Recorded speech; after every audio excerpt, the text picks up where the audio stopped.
Hey guys, this is House of Ramirez. Y'all already know what's up. We out here cooling it with my brother, Konata. So we out here in A-Town and we really want to know what you're doing because you everywhere doing something. So you're at every big event, you're doing your thing. So let us know who you are and where you are from. Well, first of all, thank you for having me because it's been a long time coming for us to get this on the road. Like you said, I'm busy. You're the definition of busy, so I'm just glad that we're here to make it happen. But yes, my name is Konata Nicholson. I am originally from Brooklyn, New York. I've been here living in Atlanta. Yeah, I've been here living in Atlanta for 24 years. I came up here right after the Olympics because I went to high school. And down in Orlando, Florida. So yeah, went to high school down there, and as soon as high school was over, I came up here to go to school and just stayed after that, So like I said, I'm a full-on AT alien. I may not sound like it, but I take it and I claim it, you know what I mean? I kind of feel like when people say, hardly home but always repping, that's me when it comes to Florida and it comes to New York. But yeah, Atlanta has embraced me and allowed me to grow and see and manifest a lot of great things in the 20 plus years I've been here. So yeah, like I said, I have been in this side of town. I live out here in Conyers, so it's a little bit outside of Atlanta, but for a few years. But yeah, like I say, I've been all around the city itself. Yeah, most def. And we have had the honor of working together. So, when I met you, I was like, yo, his vibe is so dope. But you are in Atlanta and you've been here. You are certified AT alien. So, yes, thank you for being on my show. It's always, an honor to have somebody from New York that's claimed also Atlanta as home. New York is beautiful. I just had the pleasure of going up there last year, and I'm going soon this summer. And I just want to thank you for everything that you're doing. For a lot of our listeners, our readers, and our viewers that don't know who you are, can you please tell us what it is that you do? Yeah, I'm a full-time entrepreneur. I DJ. My DJ name is DJ Knots. So a lot of people know me from doing that. I also run two companies. One is Hip Hop Gets Back. Should be representing that today. And I am the executive director for the Hip Hop Gets Back Foundation. And what Hip Hop Gives Back does is we highlight the positive side of the hip hop culture. So whenever you have people a part of the culture give back, whether it be artists, DJs, producers, anybody a part of the hip hop culture and they give back, we highlight it on social media and also on our website. We've been doing that since 2008. And we started our own nonprofit foundation in 2015, which focuses on youth programs and mental health awareness for young people as well. So that's one company. And then the other thing, I do have my own personal company called KJN Legacy, where I help people with personal and professional development, improving their communication skills and their relationships at home and in the workplace. Wow, I love it. So thank you for, being engaged with our youth with not only, there's like, how would I say, a stigma in our Hispanic and Black communities where we don't speak about mental health, and it's a real deal, and the fact that you're out here providing services and aiding our youth with helping in that field, in that avenue. Thank you for that. And, besides DJing, you're out here doing something to improve our communities. And that's really what it's all about. You have to be able to also walk in your purpose, but branch out. That purpose is so much bigger than just one thing, and you are a true successful entrepreneur. And I'm just very thankful that you took time to speak to me. So yeah, tell me how you got into those roles, being into entrepreneurship in both those roles that you were mentioning. It's a different path for a lot of people. And my way of getting there was always, from young, started selling candy, trying to hustle this and doing your own paper route. I'm really aging myself right now. But but it's fine. In New York, I spent some time in Jersey as well. I did the paper route thing, always trying to find ways to make your own money, things like that. It was just one of the things that was there from early on, so it was just, I didn't realize how much it was ingrained in me until I started doing it myself. And I started hearing about it from, my grandfather on both sides, had his own business. In New York and Brooklyn, he had a laundromat, also had a family candy store. I was real young when all of that was going on. But it's always been in our family, so it's just was a natural progression. And it kind of bothered me when I was working in corporate America for so long, because you're doing it, but it's not really everything. So like you said, walking in your purpose and then truly expanding on something that matters and helps other people. And when you can find a way to combine the two, it's like, all right, this feels right. It may not be the most glamorous work most of the time, but this feels right. Yeah. And, shout out to your family for being successful entrepreneurs as well. Back in the day, I can only imagine coming from a family of immigrants myself. And, now both my parents having successful businesses of their own, it was not easy, especially back in the day. So for us to continue on with that work and refining our work, and what they're doing or what they have been doing might not necessarily be what we're doing now, but like you said, it came so naturally, and you didn't know how easily it came to you once you started doing it yourself. Same here. All life lessons have taught me that when you see a no, you find a yes. So entrepreneurship is that's what it's all about. Like you were mentioning candy. Yeah, we used to do that at school. Yo, you want 2 for $1? You want 75? So-and-so selling it for 50 cents, 25 cents. Come on, come back to me. Send me 2 more people, So it's all about moving, being quick on your toes. So yeah, it starts when we're young, and sometimes we don't even realize that we have that natural entrepreneur blood in us until it's time for us to start our own gig, Yes. So yeah, that's super awesome. I love that. And more of our youth, even, and I tell people all the time, entrepreneurship has no age, because especially right now with COVID, things have been flipped so much. So, but specifically our youth right now, they need encouragement. They need good role models like yourself, and every other person in our corner that's pushing us to do what we're doing. They need those good examples in their lives. So thank you. Thank you. I appreciate that. Yeah, because you're an amazing example as well. So yeah, just by doing this show and everything else that you do. Well, thank you. And excuse the construction outside, because Lord, I had to put that in there. People are gonna be like, "What's going on?"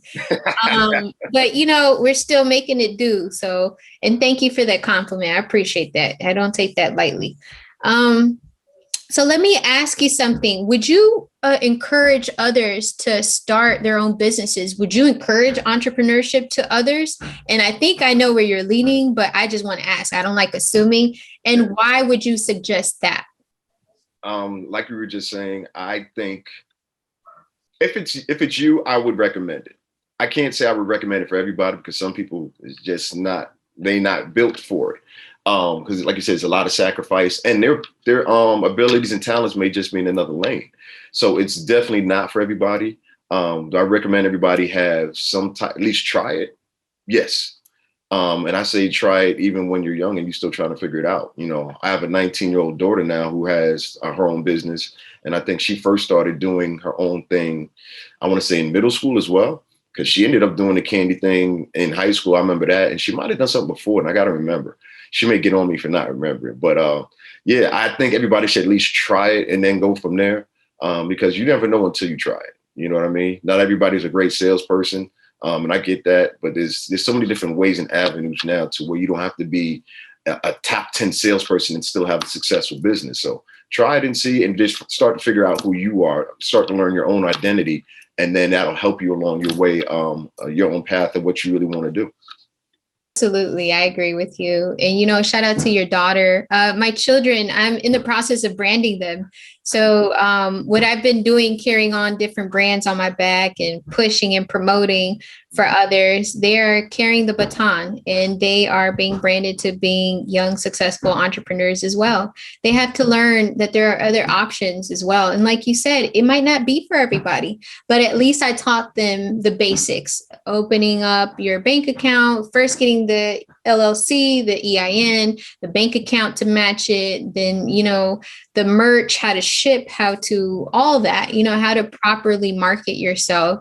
That's important. But at least we set, you and I and every other parent that are out here loving on their children and wanting to see them grow and excel.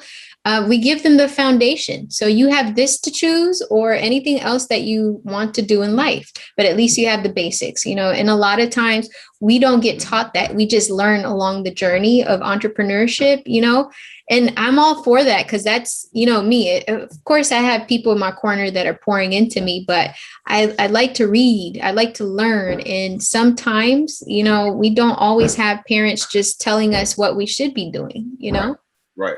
A lot of people don't have that guidance. You're right about that. So yeah, yeah, you're doing a great job. I applaud you for that. Yeah. Very much. Yeah. So I want to ask you, you know, seeing the world from different perspectives, you know, from New York to Orlando to Atlanta, and of course you're traveling. I noticed you're traveling as well. So big ups to you. Yeah, traveling makes it all worth it. You know, it balances you out. It broadens your horizons and all those great cliches, but it's really true. You know what I mean? It gives you a world view, a world approach on how you really look at life. So yeah, and I didn't really start traveling like that until I'd say mid-20s. Once I started, I was like, oh, let's go. You know what I mean? So even traveling within the country is valuable information. You know, I haven't been out the country in a minute.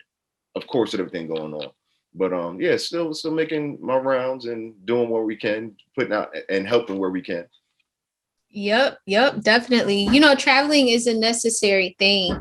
It just opens your horizons and you never know who you're going to meet. You know, you always have to be open-minded to not knowing who you're going to meet when you travel. You just Right. never know. But based off of all the experiences that you have learned and seen and, you know, through your eyes, Konata, how would you tell us, or what would you think would make this world a better place? What do you think is the main thing? A lot of people think it's communication. A lot of people think it's love and compassion, which we agree, you know, we're good people. But what do you think would make this world a better place? Huh. That sounds like, you know, the beauty pageant question. And I really, you know, there's really no simple answers. You know, yeah, love, communication, that's great. Empathy, that's all true. But I really think it's more access and balance power would truly make it a less violent place. People actually, you know, being able to own and protect their family and their communities how they need to, and really not feel the need as much to protect it on that certain level. I think that access to power and resources is real key, not just in this country, but in every country around the world. So until it's more fairness and equality, and, you know, there's got to be a fight for that to take place. I don't know how helpful the love and communication and empathy is really going to get so far. You know what I mean? So unfortunately, that's the sober answer, but it's the real answer. So. Yeah, and I would agree with you. You know, we don't have to fight so much. We would be able to then love freely and be compassionate with one another because we won't have to be watching our back constantly, you know. And you know, even though I'm Latina, I'm Hispanic, my life is different than yours. You know, I'm light bright. I can only imagine how you walk life and, you know, how constantly you have to be cautious of certain things. I don't fit in the white because I'm too hood, and I don't fit in the Hispanic because I look too white. So I'm like right in the wedge. But, you know, we still, once you see Ramirez, you're treated differently. But if we don't have to constantly watch our back or be cautious of everything we do and say, why can't we just be free and just have equal rights to many simple things in life, really, not just complex things, the simple things, the basic things in life. If it's all equal, then we can do the other extra shit, you know? Mm-hmm. So yeah, I would agree with you there. I would definitely. Yeah, colorism is a super real thing in most corners of the world. But, you know, I like to think of myself as like an optimistic realist. Like, you know, yes, I know great things happen daily, but like you said, you always got to be on your P's and Q's. You always got to be on your square and make sure you understand what's going on. So that's the realistic part, to knowing what kind of progress is really going to be made and how it's going to be take time for it to happen. But also still, like you said, have an optimistic worldview and still be willing to share of yourself and share that love. So it's a balance I've been working on for a long time. Yeah, and I'm with you on that one. It's for a long time I was just angry. I had so much hate. And of course it came with a lot of other trauma too. But when I started working on myself, I started realizing, I am the first key piece to making a change. So yeah, like you said, I have to be optimistic in order for my view to be optimistic and my decisions and my actions to be that, to cause a ripple effect. So yeah, most def. So I want to ask you, I know you have a busy schedule. I want to know, what pieces of advice do you have for everyone listening, viewing, and eventually reading this article? As far as dealing with a busy life? In general, like just picking your brain, as an entrepreneur, as a dad, as a man, a successful business owner, as a mentor, just in general, what is your piece of advice? And I'm listening. So one of the biggest things, like I said, and I do this with my business as well, because I know how important it is for me to stay balanced and just to be available for other people, is meditation and prayer. I do both daily. And there's a difference between the two. A lot of people don't realize there's a difference, but having a good practice and a consistent practice of both really keeps everything on even keel. It helps me to, stay motivated in the times when we feel overwhelmed, like we have for the last 14 months now. That has really helped me because, like I said, depression is a real thing. People going through and dealing with grief is a super real thing. So, but even before then, it was such a big thing for me. Like, I've been practicing meditation on a regular basis. I'd say it's 2021. I'd say for about eight or 9 years. And once I started it and really started understanding it and learning how to apply it and get better at it, things just started to seem a lot more clear and clarity. And I know people use that word a lot, but it's true. It's true. It was, it was a struggle at first, starting to get started with meditation. I should say this. It could be a struggle for certain people. Some people can pick it up and just, get it and, be able to meditate 5, 10, 15 minutes at a time. Some people, you may not be able to do it for more than 5 seconds. You know what I mean? Because it can be that much of a struggle, but that's why we call it a practice. So meditation, visualization, and prayer is something, like I said, those 3 things I do every day. It's something that I refer to as my MVPs, fuel my MVPs. The meditation, visualization, and prayer fuel my motivation, my vision, and my purpose. So those 3 balance out the other 3. And those 3 things, I know can help anyone's life, no matter what aspect you're at, no matter what age you're at. It will make a difference. It will definitely impact it. I'm actually working on finishing up a program now to help people get started with it and truly start understanding it. So yeah, that would be my most overall umbrella advice, because it really covers all 3 of those areas: dealing with entrepreneurship, dealing with being a parent, dealing with yourself. Yeah, those 3 things for sure. Yeah, I love it. The MVPs of, Konata. I will take that, I will take that, Jim. Thank you. I'm picking it up. I see what you dropping. I'm picking it up. Because, meditating is really just sitting your ass down and reflecting on yourself.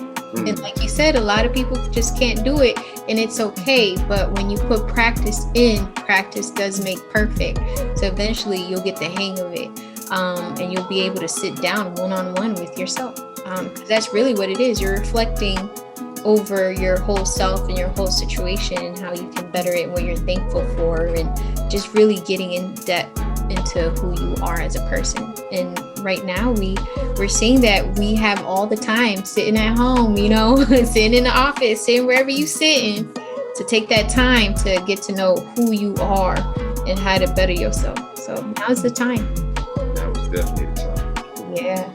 So I want to go ahead and conclude the show. I want to go ahead and do a House of Ramirez shout out. You know how I get down. So we got the spotlight on you right now. But I want to go ahead and give you the platform so you could go ahead and put the spotlight on people that have been holding you down, that are in your corner, supporting you.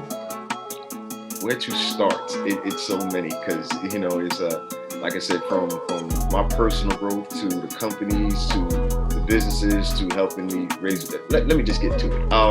Let me see. First of all, shout out to parents first because it all starts from them. Yes, I think my mom's in the kitchen now. One freaking night long ago. One freaking light. It started.